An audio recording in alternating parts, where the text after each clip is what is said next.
আসসালামু আলাইকুম এভরিওয়ান। আজকে আমরা আলোচনা করব গতির লেখচিত্র নিয়ে। তো আমরা এই আলোচনাটিকে দুটি পার্টে বিভক্ত করব। প্রথম পার্ট হচ্ছে আমরা বেসিক আলোচনা করব, দ্বিতীয় পার্টে আমরা গতির লেখচিত্র সংক্রান্ত কিছু গাণিতিক সমস্যার সমাধান দেখাবো। তো আমরা চলে যাই লেখচিত্রে। তো লেখচিত্র বোঝার আগে আমাদের বুঝে নিতে হবে ঢাল সম্পর্কে। ঢাল এটার আরেকটি বাংলা সমার্থক শব্দ হচ্ছে নতি। ইংরেজিতে যেটাকে আমরা বলবো হচ্ছে স্লোপ। তো ঢাল মানে কি? এখানে আমরা ঢালের খুব বিস্তারিত আলোচনা করব না, যতটুকু আলোচনা না করলেই নয় ততটুকু আলোচনা করব। ঢালের বিস্তারিত আলোচনা করতে গেলে ভিডিওর লেন্থ অনেক বড় হয়ে যাবে, যার জন্য আমরা এখানে ঢালের খুব সংক্ষিপ্ততম আলোচনা করব। তো আমরা প্রথমে একটি লেখচিত্র কল্পনা করি, একটা সরল রেখা কল্পনা করি। এটি হচ্ছে এক্স অক্ষ ধনাত্মক দিক, এটা হচ্ছে ওয়াই অক্ষের ধনাত্মক দিক। তো এরকম একটা সরলরেখা বিবেচনা করা যাক। এই সরলরেখাটির এটি হচ্ছে মূল বিন্দু, এটা হচ্ছে শীর্ষবিন্দু ধরে নিচ্ছি।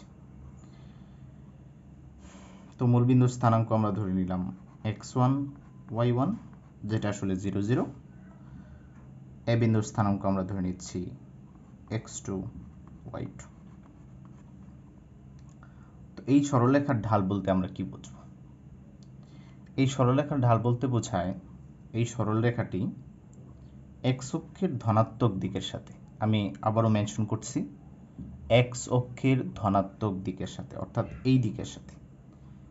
এই অ্যাঙ্গেলটা না, এই অ্যাঙ্গেলটা নিব না, আমরা এই অ্যাঙ্গেলটা বিবেচনা করব। এক্স অক্ষের ধনাত্মক দিকের সাথে যে কোণ উৎপন্ন করে সেই কোণের ট্যানজেন্টকে বলা হবে ঢাল। ঢালকে এম দ্বারা প্রকাশ করা হয়, তাহলে ঢাল M equal to tan theta. এখন টেন থিটা আমরা ত্রিকোণমিতির সূত্র অনুযায়ী জানি ইকুয়াল টু হচ্ছে লম্ব ডিভাইডেড বাই ভূমি।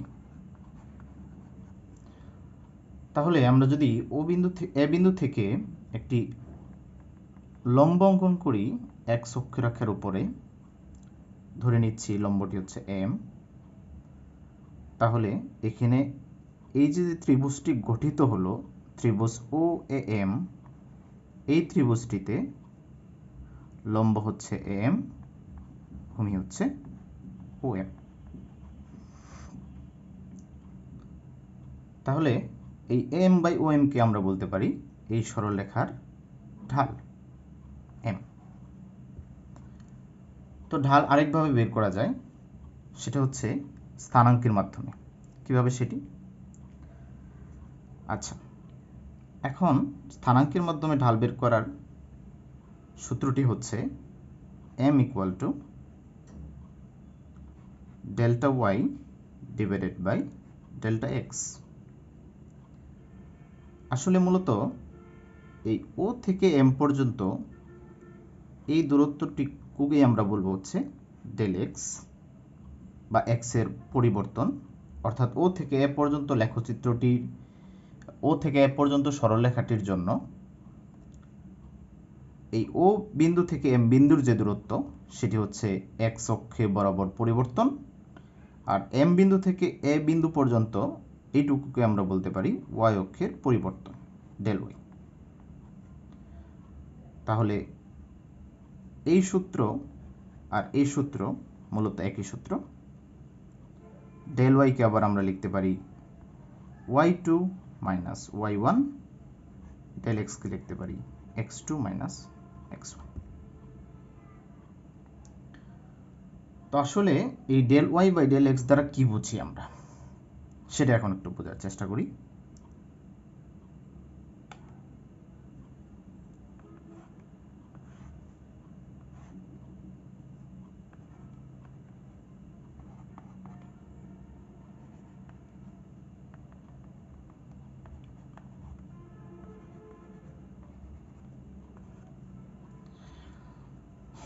তাহলে ও বিন্দু থেকে এম বিন্দু পর্যন্ত এক্স অক্ষ বরাবর যে পরিবর্তনটুকু, সেটুকুর মান আমরা ধরে নিচ্ছি ডেল এক্স। তো এক্স অক্ষ বরাবর ডেল এক্স পরিমাণ পরিবর্তনের জন্য ওয়াই অক্ষ বরাবর যতটুকু পরিবর্তন ঘটলো সেটার মান হচ্ছে ডেল ওয়াই। তাহলে এক্স অক্ষ বরাবর এক একক পরিবর্তনের জন্য ওয়াই অক্ষ বরাবর কতটুকু পরিবর্তন হবে? Del Y by del X. তাহলে এক্স অক্ষ বরাবর এক একক পরিবর্তনের জন্য ওয়াই অক্ষ বরাবর যতটুকু পরিবর্তন ঘটে এটি আসলে মূলত একটি সরলরেখার ঢাল বোঝায়। অর্থাৎ আমি এক্স অক্ষ বরাবর এক ঘর এগিয়ে গেলে ওয়াই অক্ষ বরাবর যতটুকু আগাবো বা উপরের দিকে উঠব এটি মূলত ঢাল। তো ঢালের বাংলা আমরা শুরুতে বলছিলাম নতি, আরেকটা বাংলা। এই নতি আবার দুই রকম হয়, উন্নতি এবং অবনতি। তো যদি কোনো একটি সরলরেখার উন্নতি হয় অর্থাৎ উপরের দিকে উঠতে থাকে, যেমন এই সরলরেখাটি উপরের দিকে উঠতেছে, তাহলে তার ঢাল আমরা বলবো পজিটিভ, অর্থাৎ তার উন্নতি হচ্ছে। আর যদি কোনো সরলরেখা এরকম হয় অর্থাৎ অবনতি হয় তাহলে তার ঢাল বলবো আমরা হচ্ছে নেগেটিভ। কিভাবে ঢাল নেগেটিভ আসে সেটা যদি আমরা এখান থেকে একটু লক্ষ্য করি তাহলে বুঝতে পারবো। এই সরলরেখাটি এক্স অক্ষের ধনাত্মক দিকের সাথে যে কোণ উৎপন্ন করছে সেই কোণের মান অবশ্যই 90 ডিগ্রি থেকে বড়। আমরা যদি এখন ঢালের ফর্মুলায় চলে যাই, এম ইকুয়াল টু আমরা জানি কি টেন থিটা। তাহলে টেনের ভিতরে যদি আমি 90 ডিগ্রির বড় কোনো মান বসাই তাহলে আমরা কি মান পাবো? একটি নেগেটিভ মান পাবো, অর্থাৎ তার ঢাল হবে নেগেটিভ। আর এখানে যে কোণটি সেই কোণটি হচ্ছে একটি সূক্ষ্মকোণ, অর্থাৎ 90 ডিগ্রি থেকে ছোট। এখন এখানে থেকে যদি আমরা ঢাল বের করি তাহলে ঢাল M equal to 10 smaller than 90, smaller than 90 value আসবে পজিটিভ, অর্থাৎ এটি উন্নতি হচ্ছে এবং এটির অবনতি হচ্ছে। আর যদি এরকম কোনোটি না হয় অর্থাৎ উন্নতি অবনতি কোনোটি না হয় তাহলে তার ঢাল হবে শূন্য। তার ঢাল শূন্য এরকম একটা কিরকম গ্রাফ দেখা যাক।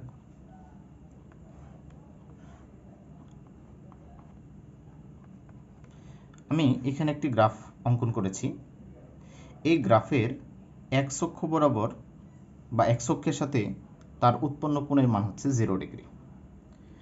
তাহলে আমরা জানি ঢাল M equal to 10 theta, that means 0 degree এখানে।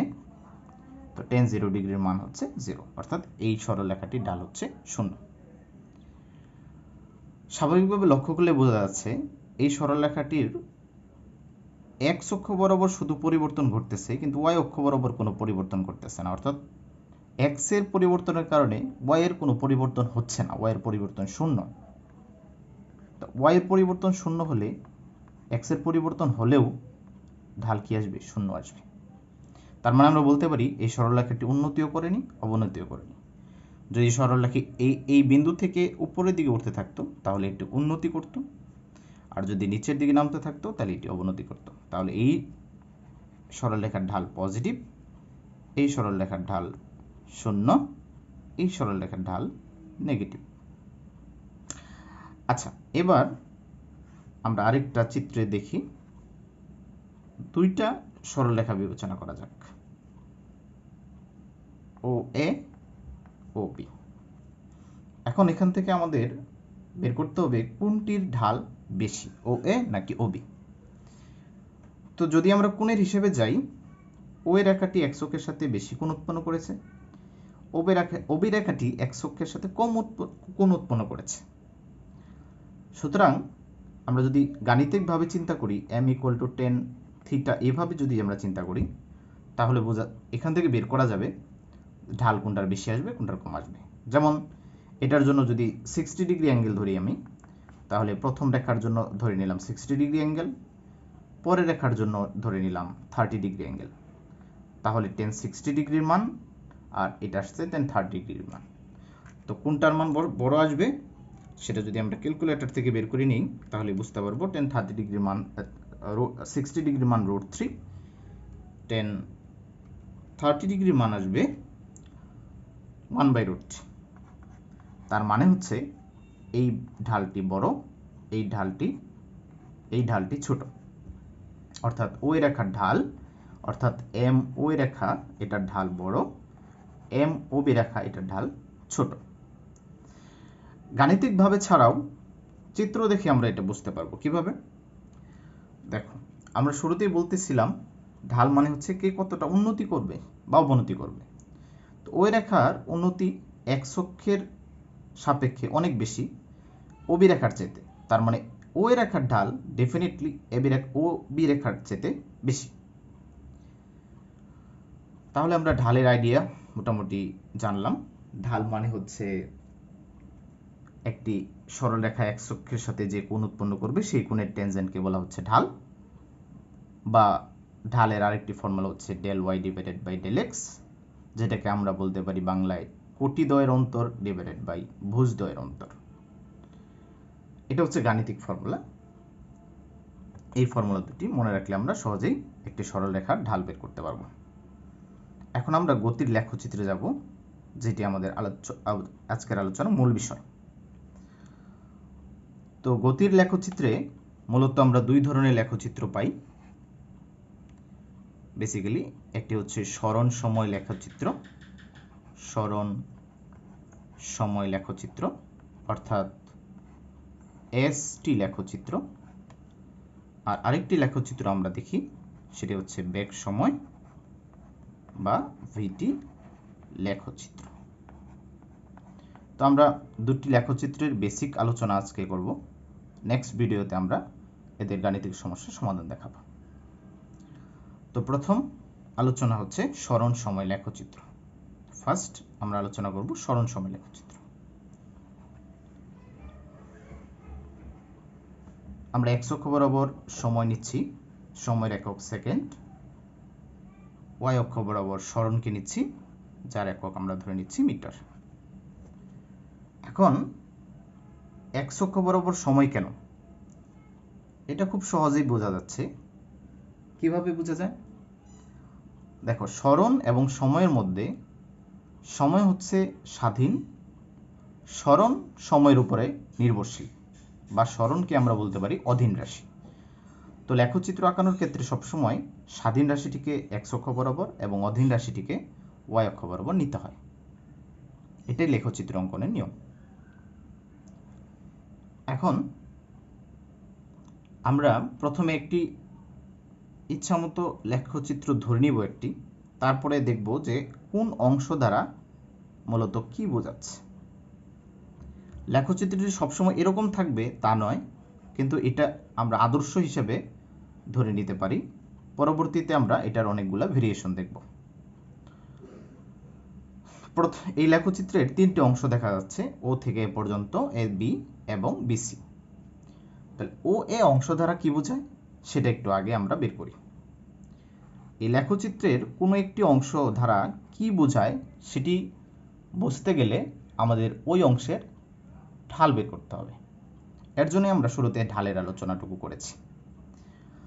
তো ওই অংশের ঢাল বের করার জন্য আমরা ওই বিন্দু থেকে একটি লম্ব অঙ্কন করি এম। তাহলে ঢাল ইকুয়াল টু কি দাঁড়াচ্ছে? M divided by O M. M মানে কি? এম মানে হচ্ছে লম্ব, যেটি ওয়াই অক্ষ বরাবর, অর্থাৎ সেটি ডেল ওয়াই, এবং ও এম হচ্ছে ডেল এক্স। তো ওয়াই অক্ষ বরাবর আমরা সরণকে নিয়েছি, তাহলে এখানে আমরা লিখতে পারি ডেল এস ওয়াই এর জায়গায়, আর এক্স এর জায়গায় লিখতে পারি ডেল টি। তো যেহেতু এখানে প্রাথমিক সময়টা হচ্ছে 0, তাহলে ডেল টি ইকুয়াল টু আমরা এইভাবে লিখতে পারি শুধু টি, মানে টি মাইনাস 0। আর ডেল এস সমান আমরা লিখতে পারি এস মাইনাস 0, অর্থাৎ যখন সময় 0 তখন সরণ 0 ছিল, যখন সময় 0 তখন সরণ 0, যখন সময় টি তখন সরণ এস। তাহলে এস বাই টি, আর এস বাই টি কে আমরা বলি হচ্ছে কি বেগ। দূরত্ব বাই সময়কে আমরা বলি বেগ। তাহলে ও এ রেখার ঢাল কি বের হলো? বেগ। তাহলে এখান থেকে একটি কথা আমাদের মনে রাখতে হবে, এই কথাটি মনে রাখা খুবই জরুরি। কথাটি হচ্ছে যে সরণ এবং সময় লেখচিত্রের সরণ বনাম সময় লেখচিত্রের সরণ সময় লেখচিত্রের যে কোনো বিন্দুর ঢাল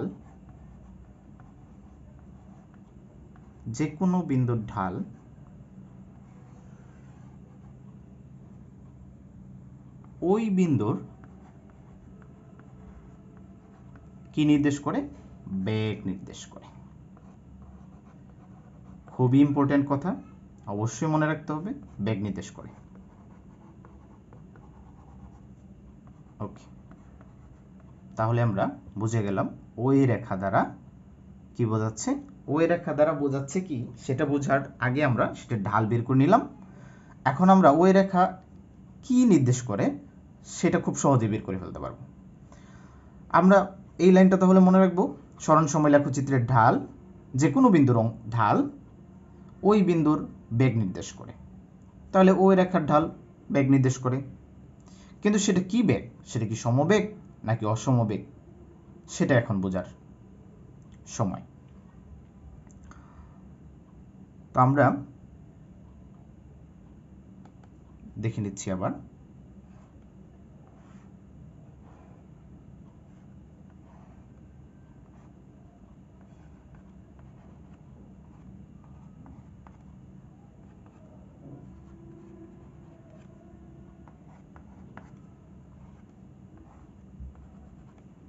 ওকে, এখন ওই রেখা এটি কি নির্দেশ করে?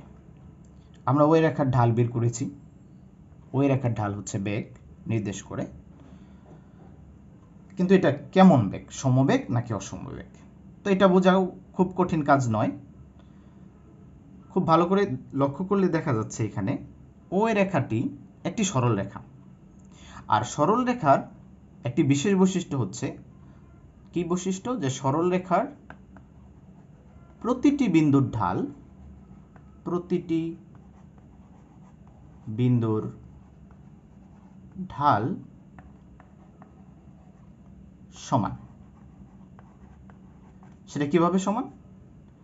আমি যদি একটা সরলরেখা কল্পনা করি, আমি যদি এই বিন্দু থেকে লম্ব অঙ্কন করি আর ভূমি নিই, তাহলে এই বিন্দুর ঢাল বেরোবে। আমি যদি অন্য একটা বিন্দু নিই, তারপরে এখান থেকে লম্ব অঙ্কন করি এবং ভূমি নিই, তাহলে ওই বিন্দুর ঢাল বেরোবে। কিন্তু ঢালটা একই আসবে। কেমনে একই আসবে সেটি বোঝাও খুব কঠিন নয়। দেখো, আমি এখানে ও বিন্দু, এ বিন্দু, বি বিন্দু এইভাবে চিন্তা করতেছি। ও বি এম আর এই বিন্দুটার নাম দিলাম এন। এই ও বি এম এই ত্রিভুজ এক্স অক্ষের সাথে যে কোণ উৎপন্ন করেছে, ও এ এন সেই একই কোণ উৎপন্ন করেছে, অর্থাৎ এক্স অক্ষের সাথে তাদের উৎপন্ন কোণ সমান। আর আমরা শুরুতেই শিখেছি ঢাল মানে হচ্ছে এক্স অক্ষের ধনাত্মক দিকের সাথে উৎপন্ন কোণের ট্যানজেন্টকে বলা হয় ঢাল। তার মানে এই বিন্দুর ঢাল এবং বি বিন্দুর ঢাল একই আসবে, কারণ দুই বিন্দুই থেকে অঙ্কিত সরলরেখা এক্স অক্ষের সাথে একই ধরনের কোণ উৎপন্ন করে বা একই কোণ উৎপন্ন করে। এই কারণেই এদের ঢাল সমান। তো এটা হচ্ছে সরলরেখার বৈশিষ্ট্য। তাহলে ওই রেখা যেহেতু সরল রেখা, তার মানে এটি সকল বিন্দুর ঢাল সমান। আর যেহেতু আমরা একটু আগে দেখেছি যে কোনো বিন্দুর ঢাল ওই বিন্দুর বেগ নির্দেশ করে, তার মানে সকল বিন্দুর বেগও সমান। আর সকল বিন্দুর বেগ যদি সমান হয়, তাহলে এটা কি বেগ নির্দেশ করবে? সমবেগ। তাহলে আমরা বুঝে গেলাম ওই রেখা সমবেগ নির্দেশ করে। এবার এবি রেখা। এবি রেখা কি নির্দেশ করে? তো ক্লাসের শুরুর দিকে আমরা আলোচনা করছি যে কোনো একটি সরলরেখা যদি এক্স অক্ষের সাথে সমান্তরাল থাকে, তাহলে তার ঢাল হচ্ছে 0। আর আমরা যেহেতু জানলাম যে ঢাল মানে হচ্ছে বেগ, তার মানে যেহেতু এই রেখার ঢাল 0, তো অতএব বলা যায় এটার বেগও 0। তো কোনো ক্ষেত্রে যদি বেগ 0 হয়, তার অর্থ কি দাঁড়ায়? তার অর্থ দাঁড়ায় বস্তুটি স্থির অবস্থায় আছে, অর্থাৎ এই এবি রেখা স্থির অবস্থা নির্দেশ করে, স্থির অবস্থা নির্দেশ করে। বিসি রেখা, ক্লাসের শুরুতে বলেছিলাম যে কোনো সরলরেখা যদি নিচের দিকে আসতে থাকে তাহলে তার ঢাল হচ্ছে নেগেটিভ, কারণ তার অবনতি হচ্ছে এই কারণে।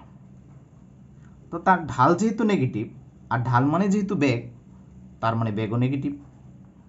তো ঢাল যেহেতু negative, that's why beg negative. এখন বেগ নেগেটিভ হলে সেটা কি বোঝায়? সেটা কি মন্দন বোঝায়?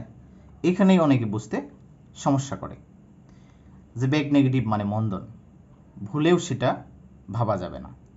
বেগ পরিবর্তন হলে ত্বরণ হবে, বৃদ্ধি পেলে হবে ত্বরণ, হ্রাস পেলে হবে মন্দন।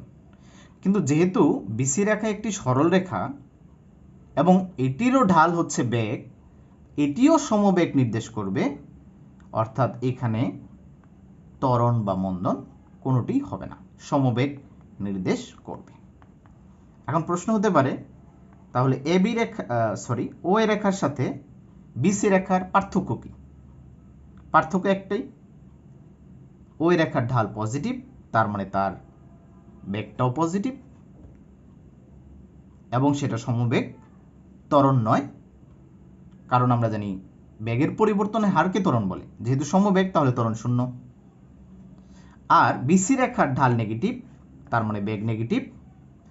এটি ধারা বোঝায় কি বোঝায়? খুব সহজে আমি এখানে আলোচনা করি। দেখো, আমি যদি বলি ও রেখা দ্বারা বেগ পজিটিভ বোঝায়, অর্থাৎ কোনো বস্তু এইদিকে চলতেছে, ডান দিকে চলতেছে, তাহলে বেগ নেগেটিভ দ্বারা বোঝাবে বস্তুটি বাম দিকে চলতেছে। অর্থাৎ আমি যদি বেগ পজিটিভ দ্বারা এটা নির্দেশ করি যে কোনো একটা বস্তু এক্স অক্ষের ধনাত্মক দিকে চলমান, তাহলে বেগ নেগেটিভ হলে সেটা বোঝায় সেটি এক্স অক্ষের ঋণাত্মক দিকে চলমান। এটি মোটেও মন্দন নয়। বেগ নেগেটিভ হলেই সেটা মন্দন হবে তা না, বেগের পরিবর্তন নেগেটিভ হলে সেটি মন্দন হবে। কিন্তু এখানে তো বেগের পরিবর্তন হচ্ছে না, এটি হচ্ছে সমবেগ, তাহলে এটিও সমবেগ বোঝাবে, এটিও সমবেগ বোঝাবে, কিন্তু এটির সমবেগ হচ্ছে পজিটিভ, অর্থাৎ যেদিকে এটির সমবেগ হচ্ছে নেগেটিভ তার উল্টা দিকে। আর মাঝখানে এবি এই অংশে বস্তুটি স্থির ছিল। তার মানে এই লেখচিত্রটাকে যদি আমরা ভিজিবল করতে চাই তাহলে ঘটনাটা কিরকম দাঁড়াবে? ঘটনাটা এরকম দাঁড়াবে, ধরো তুমি কোনো একটা প্রসঙ্গ বিন্দু চিন্তা করো। ধরো এখানে একটা প্রসঙ্গ বিন্দু, আমরা এখানে একটা বাড়ি চিন্তা করতেছি, এটা হচ্ছে আমাদের প্রসঙ্গ বিন্দু বা প্রসঙ্গ কাঠামো। এখান থেকে আমি সমবেগে যাচ্ছি যাচ্ছি যাচ্ছি যাচ্ছি। এই লেখচিত্রের প্রথম অংশটা পজিটিভ সমবেগ নির্দেশ করে, তাহলে আমি ধরে নিচ্ছি এইটাই সেই পজিটিভ সমবেগ, অর্থাৎ ধরে নাও 2 মিটার পার সেকেন্ড বেগে আমি যাচ্ছি এবং যে কিছু দূর পর একটা জায়গায় গিয়ে আমি রেস্ট করলাম, মানে দাঁড়াই থাকলাম। তাহলে এই ও এ অংশ দ্বারা প্রথম এখান থেকে এই পর্যন্ত যাওয়া বোঝায় এবং এ বি অংশ দ্বারা ওই রেস্ট করাকে বোঝায়, অর্থাৎ তুমি যে ওইখানে কিছুক্ষণ দাঁড়াইছিলা ওইটাকে বোঝায়। এবং বিসি রেখা দ্বারা বোঝায় যে তুমি তোমার আগের দিকে ফিরে আসতেছো, অর্থাৎ তোমার বেগ এখনো সমবেগ কিন্তু নেগেটিভ। এখন এই সমবেগটা যে 2 মিটার পার সেকেন্ডই হতে হবে এমন নয়, সেটা অন্য সমবেগে হতে পারে, 3 metre per second, 1 metre per second, সেটা আলাদা বিষয়, সেটা মান দেখে বোঝা যাবে। কিন্তু ঋণাত্মক সমবেগ দ্বারা বোঝায় তুমি উল্টা দিকে হাঁটতেছো, অর্থাৎ আগে যেদিকে হাঁটছো এখন তার উল্টা দিকে হাঁটতেছো। ক্লিয়ার? তাহলে দেখো লেখচিত্র থেকে আমরা এটা আরো ক্লিয়ার বুঝতে পারবো, যেটা কি এখানে সি বিন্দুতে আসার পর সরণ কত? সি বিন্দু সরণ হচ্ছে কিন্তু 0, কারণ সেটি এক্স অক্ষের উপরে। এক্স অক্ষের উপরে ওয়াই এর যে কোনো বিন্দু, এক্স অক্ষের উপরে ওয়াই এর যে কোনো মান, এক্স অক্ষের উপরে ওয়াই এর মান সর্বদাই 0। তার মানে সি বিন্দুর মান, সি বিন্দুতে এস এর মান সরণের মান 0। তা আমরা জানি কখন সরণ 0 হয়, যখন বস্তু তার আগের অবস্থায় ফিরে আসে। তাহলে নিশ্চয়ই তোমাকে উল্টা দিকে হাঁটতে হবে আগের দিকে ফিরে আসার জন্য। এর জন্যই বি থেকে সি বোঝাচ্ছে তুমি উল্টা দিকে হেঁটে হেঁটে আসতেছো, একটা নির্দিষ্ট সমবেগে, মন্দনে নয়। ওকে, তাহলে আমরা সরণ সময় লেখচিত্র সম্পর্কে আইডিয়া নিলাম। এখন আমরা চলে যাব বেগ সময় লেখচিত্র।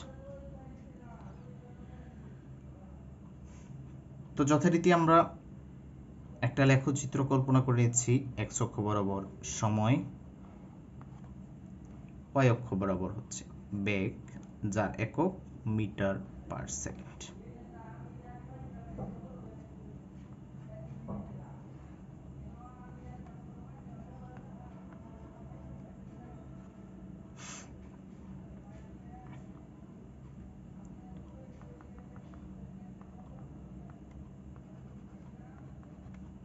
ওকে, এই লেখচিত্রের আগের মতোই আমরা তিনটি অংশ দেখতে পাচ্ছি, ও এ, বি এবং বিসি।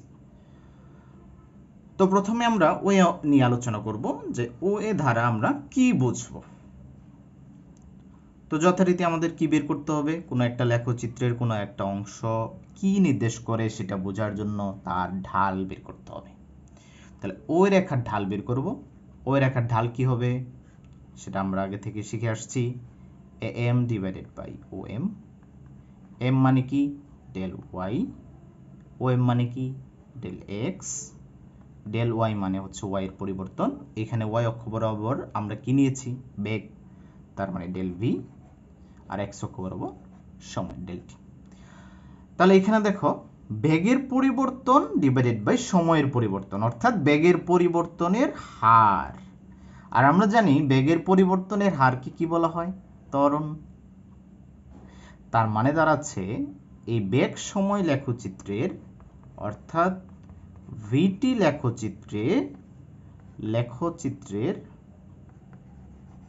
লেখচিত্রের যে কোনো বিন্দুর ঢাল,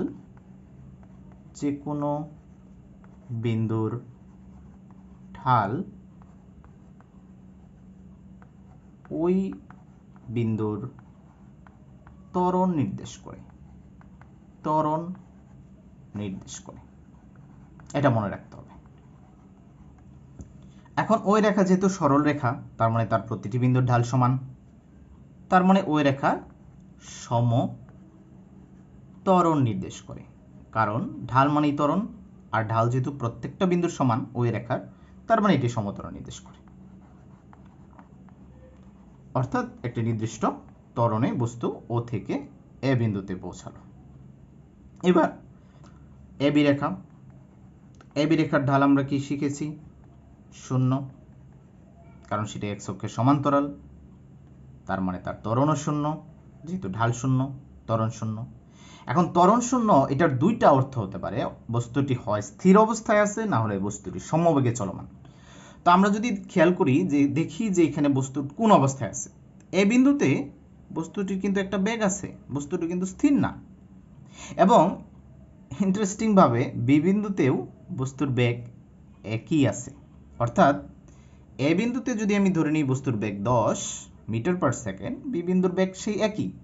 তার মানে এই অংশে বস্তুটি সমবেগে চলমান, স্থির নয়, সমবেগ নির্দেশ করে। তাহলে আগের চিত্রের সাথে এই চিত্রের পার্থক্য কি? আগের চিত্রে এই দিকে দূরত্ব বা সরণ ছিল, আর এই অংশটা দ্বারা বোঝাতো সমবেগ, এখন সেটি সমত্বরণ, আর এই অংশটা দ্বারা বোঝাতো স্থির অবস্থা, আর এখনের চিত্র এটা বোঝাচ্ছে সমবেগ। লাস্ট বিসি অংশ। তো বিসি অংশের ঢাল নেগেটিভ, দ্যাটস ওয়াই এটির ত্বরণও নেগেটিভ। এখন ত্বরণ নেগেটিভ মানে বেগ হ্রাস পাচ্ছে, অর্থাৎ নেগেটিভ ত্বরণকে আমরা বলি কি মন্দন, এবং সেটি সমানভাবে হ্রাস পাচ্ছে, কারণ এইটিও একটি সরল রেখা, এইটিরও ঢাল প্রত্যেকটি বিন্দুতে সমান, তার মানে এটি সমমন্দন নির্দেশ করতেছে, সমমন্দন নির্দেশ করতেছে, সমমন্দন নির্দেশ করে। ওকে, তাহলে আমরা এই লেখচিত্রের তিনটি অংশের কি কি নির্দেশ করে? প্রথম অংশটি হচ্ছে সমত্বরণ, পরের অংশটি সমবেগ এবং লাস্ট অংশটি হচ্ছে সমমন্দন। এখন যখন আমরা ওই অংশ থেকে কোনো কিছু বের করব, দূরত্ব বা ত্বরণ বা যেই কিছু বের করতে বলুক না কেন, আমরা সমত্বরণের যে চারটি সূত্র অর্থাৎ নিউটনের গতির সমীকরণ চারটি, যে কোনোটি অ্যাপ্লাই করতে পারবো। কিন্তু এ বি অংশে আমাদের সমত্বরণ না, সমবেগের সূত্র অর্থাৎ s = vt এই ফর্মুলা অ্যাপ্লাই করতে হবে, সমবেগের এই একটাই সূত্র। এবং বিসি অংশেও আমরা সেই গতির চারটি সমীকরণের যে কোনো একটি প্রয়োজন মতো বসাবো, বসিয়ে আমরা যে কোনো মান বের করতে পারবো। এখন আমরা বেগ সময় লেখচিত্র থেকে আরেকটা জিনিস বের করব, সেটি কি দেখো।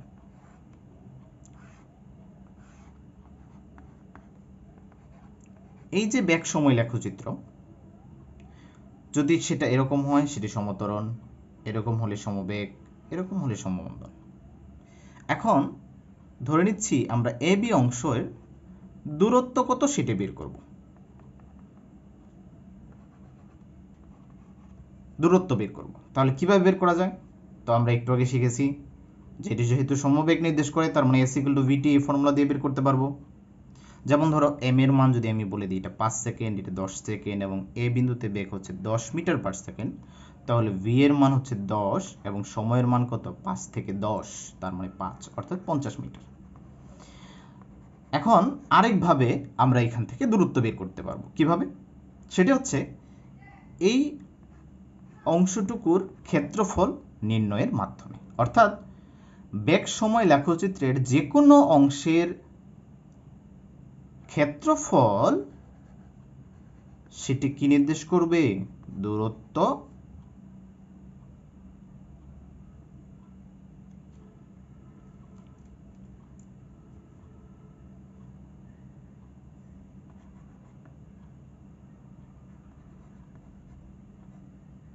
নির্দেশ করবে। ওকে, এখন সেটি কিভাবে একটু যদি আমরা এটার প্রমাণ দেখি। এ এম এন বি, এই আয়তক্ষেত্রের ক্ষেত্রফল, এর ক্ষেত্রফল ইকুয়ালস টু, আমরা জানি দৈর্ঘ্য ইন্টু প্রস্থ, দৈর্ঘ্য হচ্ছে এবি, প্রস্থ হচ্ছে এম। তো খেয়াল করলে দেখা যাবে এ বি এটি কোন অক্ষ বরাবর? এক্স অক্ষ বরাবর, তার মানে এটি সময় নির্দেশ করে। এবং এম এটি কোন অক্ষ বরাবর? ওয়াই অক্ষ বরাবর, তার মানে এটি বেগ নির্দেশ করে। V into T equal to S, তার মানে দূরত্ব নির্দেশ করে।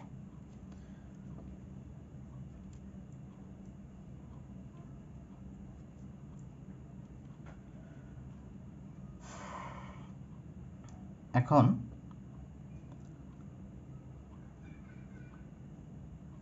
আমরা আরেকটি লেখচিত্র দেখব।